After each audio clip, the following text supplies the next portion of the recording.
What was the incident in your high school? I went to a private school where you weren't allowed to have your phone on you. One day the vice principal bursts into a classroom and says in a panic, "Quick, I need to use someone's phones." 10 kids got detention and their phones confiscated. Screw you, Mr. Kiefer. End of senior year, some kid was caught on video having asterisk with his freshman girlfriend in an abandoned stairwell. Everyone saw the video and talked about it for weeks. I think he was charged with sexual assault and was not able to graduate. Similar incident at my school. Teacher went through a kid's phone and found naked pics of his GF. He was 18 and she was 15. Cops got involved. They made him register as a * offender. He killed himself 2 years after it. Funny enough, few years later the teacher got busted, cause he saved all the pics from the phone. They really need to revamp these statutes to fit this same kind of rule. Kids in high school date and it shouldn't be a crime if you are both in the same age group. In my jurisdiction, * between them would be a misdemeanor, but not a registerable offense. This is because, although she is a minor, 1, she is over 13, and 2, their age difference is less than 4 years, but greater than 2 years, so it's not considered to be pedophilia. Awesome that they caught the teacher. Sad that the kid killed himself. Did he leave a note saying that this was the reason? In Germany, things are handled on a judgment base. If the person is under 14 it is a felony no matter what, but if the person is 14 or 15 you can have * with them. But if you are over 18 and their missing sexual judgment is exploited, you'll still face felony charges. This is designed to protect consenting teens but charge groomers. With 16 to 17 it is only illegal if you are in power position, teacher, coach, etc. as well as when money or presents are exchanged. I think this ruling is very much on point. That's a really sane solution. A bit complex, and I feel like a spreadsheet would probably feature somewhere in sentencing, but sane. We never had a school camp because the last time they held one, 3 students got pregnant. That's some * camp. I didn't transfer until after it happened, but I had a classmate who was in the room when it happened. Our 9th grade year, 1989 to 1990, one of the guys in the theater/drama class had been threatening suicide and to hurt friends and classmates. She and all her friends went to the teachers and principal, but were told they could do nothing because he had no history and therefore, he had to do something first. He did. Walked in mid-class, took the entire room, including my friend and her friends who had reported his threats, hostage, brandished the gun around repeatedly, then shot one of their mutual friends who was trying to talk him down. Kid lost his ear, but not his life, thankfully. She was still giving legal depositions 2 years later when I met her, which is how I heard the story. This would definitely be negligence on the school's part, which is why she was giving depos. There is a general duty to protect your students, especially in the face of actual threats. It also sounds like you have multiple kids reporting multiple incidents, so the idea that you could say the kids had no history is laughable. He might not have had a file, but a simple investigation would likely have revealed even more incidents. Some boys in the saxophone section of marching band made a Christmas card featuring the * except for Santa hats and their sax covering their sax. They distributed to the whole band, which at our school was a pretty large number of people. School tried to confiscate them for being lewd, but of course they couldn't get them all. Besides, people had camera phones and Facebook. Somebody threw a dead deer into the quad. I think they only got in trouble because they broke some lights on the roof while doing it.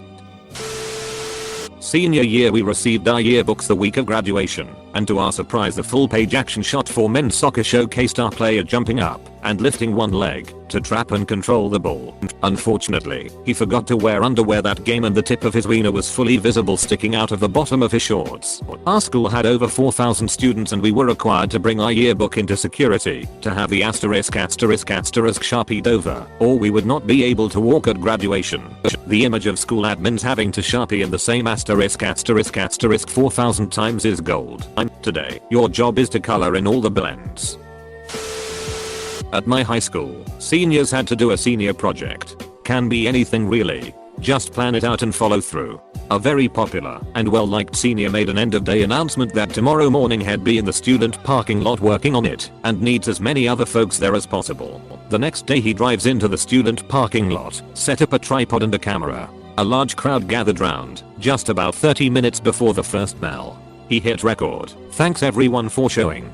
Then he reached into his car, pulled out a handgun, and killed himself before anyone could react. No one knows why. He was a great guy with a bright future. Never know what struggles others are going through. I think about it frequently and take that into consideration to try and be nice to others with random acts of kindness. Edit. Link folks found of the news story. https://www.latimes.com/archive/lalxbm 2000x02 me 60380 story.html. Holy asterisk asterisk asterisk. Not high school, but I remember in elementary school, we got put on lockdown because someone thought there was a rabid fox on the field. It was a fat orange cat. Mondays. It was the last day for the senior class. There were only 2 significant pranks that day. The principal's office was filled with balloons and glitter, and the main hallway entrance was saran wrapped. About an hour before the day ended, the principal came over the loudspeaker and said that anyone caught participating in a prank would not walk at the graduation ceremony. About a minute after he said this, the fire alarm went off. A guy who was near the principal said that he got angry and said out loud, "Someone's not walking," before storming off. An entire wing of the school was hazy and smoke was pouring out of a classroom. Turns out the science teacher was doing a laser experiment for his class and created too much smoke with a smoke machine. Balloons and glitter. I hope they were balloons filled with glitter to create surprise glitter explosions.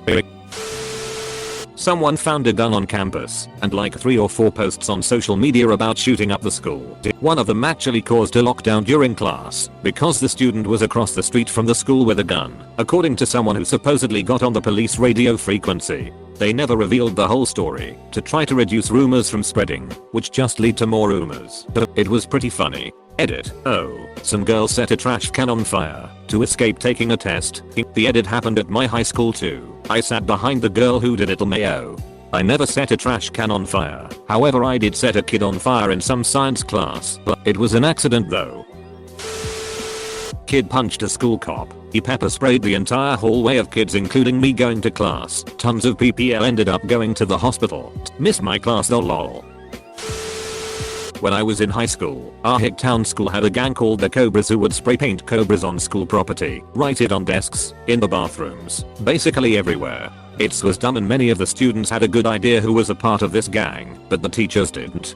The principal would call down groups for photos in the yearbook, siblings, sports teams, drama club, etc. on overhead announcements, and one day they called down the Cobras for a school photo for the yearbook to try and figure out who they were. They caught almost half the students who were defacing school property because they showed up for the group photo. Edit. No, they didn't get a photo in the yearbook. Edit 2. Multiple people have shown up from my high school. Yes, our mascot was the Huskers.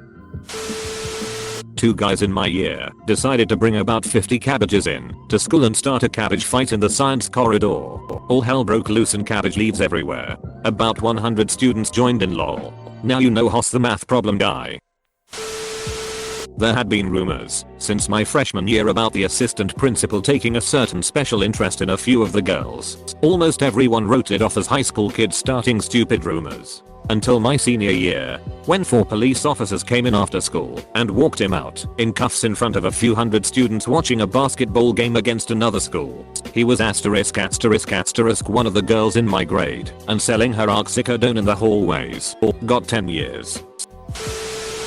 Oh man. One time this kid I was friends with brought this hot sauce called Dabomb, 1.5 million Scoville units, hotter than hell, to high school and let a bunch of kids try it during lunch. I mean at least 30 kids. Some kids really started freaking out because that asterisk asterisk asterisk is ridiculously hot. Like you're supposed to add 1 or 2 drops to a big batch of chili to make it spicy. Some were trying to show off and took a swig of it and ended up vomiting everywhere from the heat/panic. Multiple kids had to go to the nurse and be sent home because they way overdid it, although I think most just really had no idea what a Scoville unit was, or that they made hot sauce that was that ridiculously hot. It was chaos. I tried it as well, a dime size amount, and I couldn't concentrate on anything but chugging milk, and am really good with spicy foods. Finally the principal came on the intercom and said, "Whoever brought the hot sauce, please, just stop." My friend got into some pretty big trouble for that one. That's the principal's sound of defeat. Any teacher, really. When I break that one out in the classroom, I'm officially admitting defeat and pleading. One of the students ditched high school one day and rode his dirt bike really fast in front of the school, popping a wheelie while the school was still in session. He wiped out and slid and hit his head on a light pole and died right in front of the school across the street. Really sad and super crazy. We were all called to an emergency assembly and told a student had died. Her friends were distraught and even the people who didn't know her went quiet. I think I remember a group of students putting together a type of memorial card. The whole morning was morbid until the dead girl arrived at school and didn't know what was going on. How do you mess up that bad? Did they ever give any explanation as to what happened? Nah, it was swept under the rug pretty quick. I think they acknowledged they were wrong once but then just went silent about it. Why did it happen in the first place? Like what prompted them to think she was dead? Probably another student played a prank pretending to be the deceased student's parent or relative.